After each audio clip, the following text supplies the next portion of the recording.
Now, the war in West Asia is in its sixth week and it is intensifying. Tehran is under relentless attack. The Iranian forces are striking back hard. And in the latest, 4 people are reported to have died in Haifa, while Tel Aviv and parts of central Israel have suffered some damage.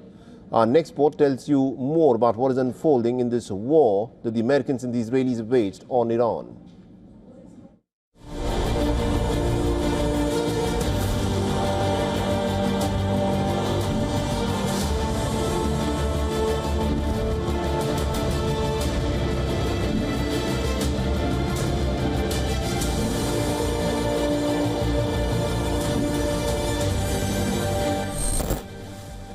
Across Israel, the skies lit up with streaks of incoming fire. Air defenses scrambled, interceptors rushed. But this time, several missiles slipped through. What followed was devastation. Iran has unleashed a fresh wave of missile attacks targeting key Israeli cities.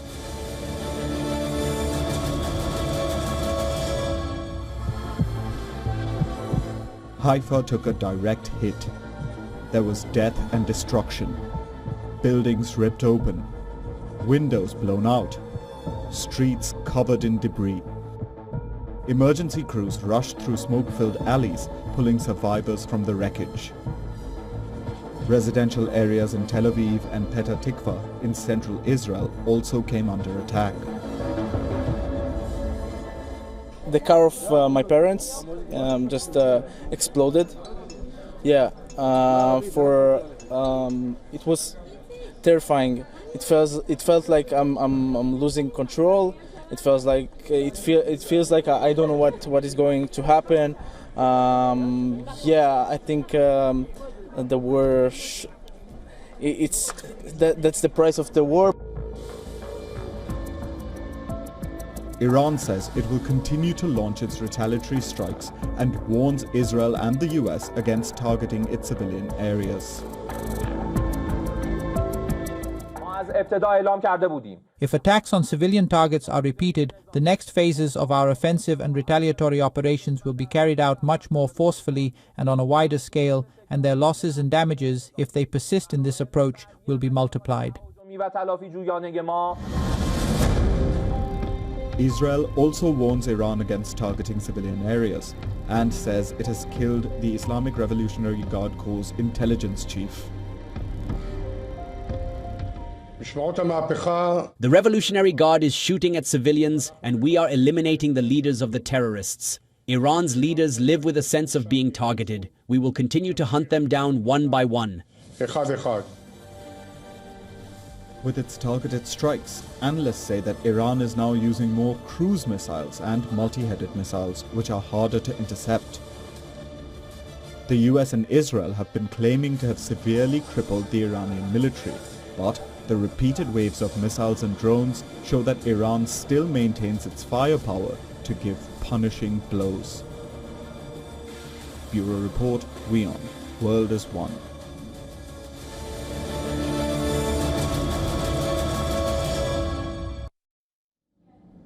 All right, now to put all of this in perspective, we're joined on this broadcast by Mr. Ben Aris, who is the founder and editor-in-chief of BNE Intel News, and also the former Moscow bureau chief for the Daily Telegraph. Mr. Aris, thank you very much indeed for joining us here on WION.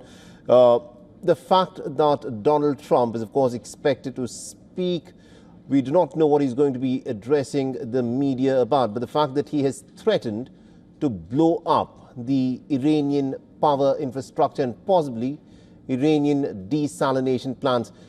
Is this a threat that Donald Trump, in your assessment, is going to carry out? Because the Iranians have said that if their power infrastructure and desalination plants are hit, they'll do exactly the same thing to the Gulf nations and to Israel.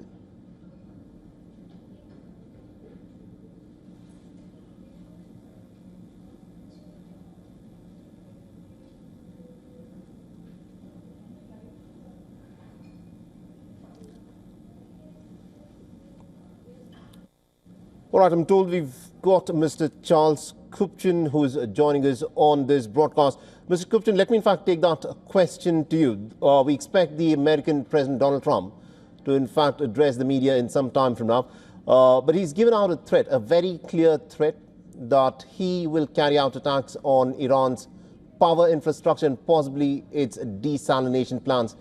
The Iranians have said that if this happens, the Iranians will hit back at the power infrastructure and the desalination plants of the Gulf nations and also of Israel. With this being a clear given, do you think the American president will carry out his threat? Well, we've seen several times in the past few weeks, President Trump set forth a pledge to begin hitting civilian infrastructure, water, sanitation, energy generation plants. And each time he's done that, he's stepped back and he has postponed that escalation. You know, you now have a series of tweets coming out from the president over the last few days that make it very hard for him to walk it back. He's now said tomorrow at 8 p.m. Eastern time is the deadline.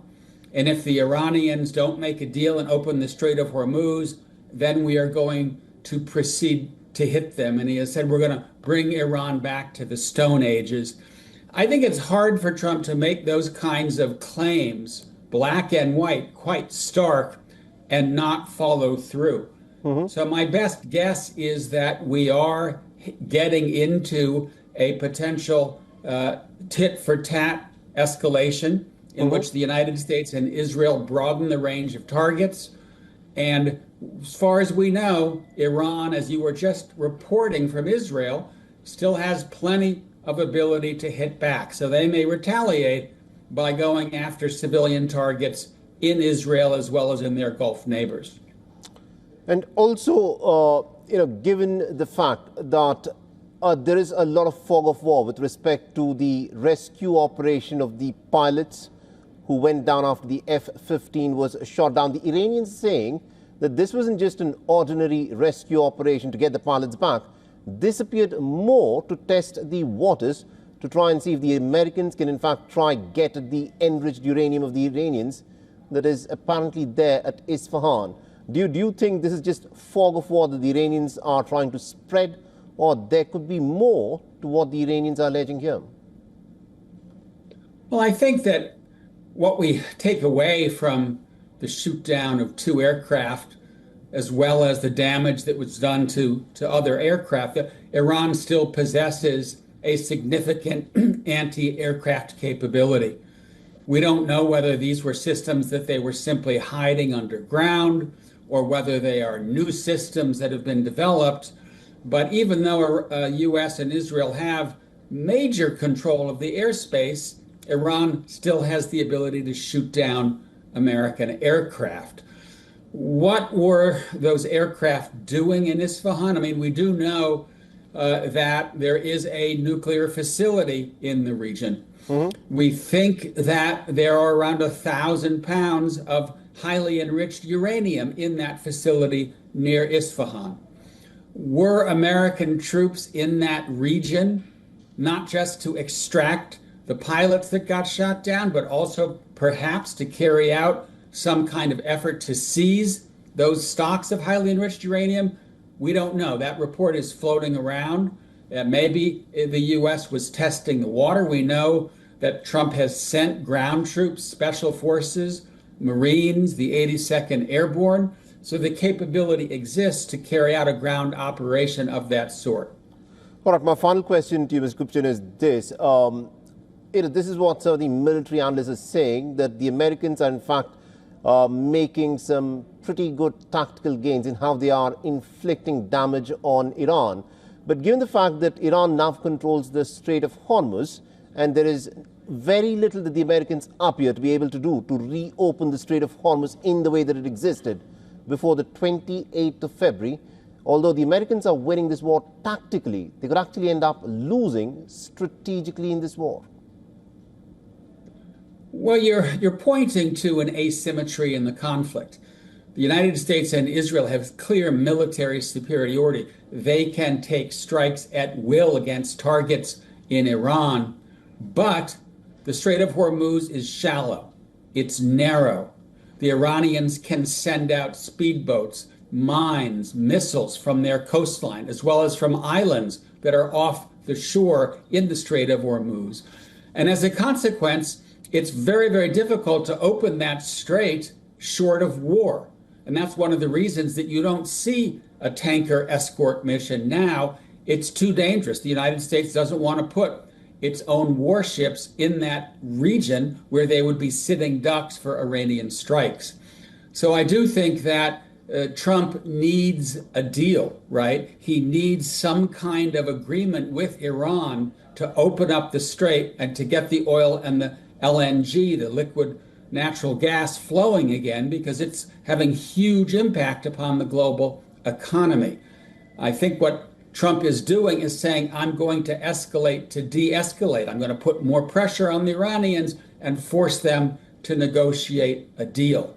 Whether Iran plays ball remains to be seen. They think that they have a lot of leverage because they are able to hold the strait hostage. The Americans seem to have the firepower, but the Iranians clearly have geography on their side. It'll be very interesting to see as to how things unfold. Thank you very much indeed, Dr. Charles Kupchan, for joining us with that perspective there. Good to be with you. Bye-bye. For all the latest news, download the WION app and subscribe to our YouTube channel.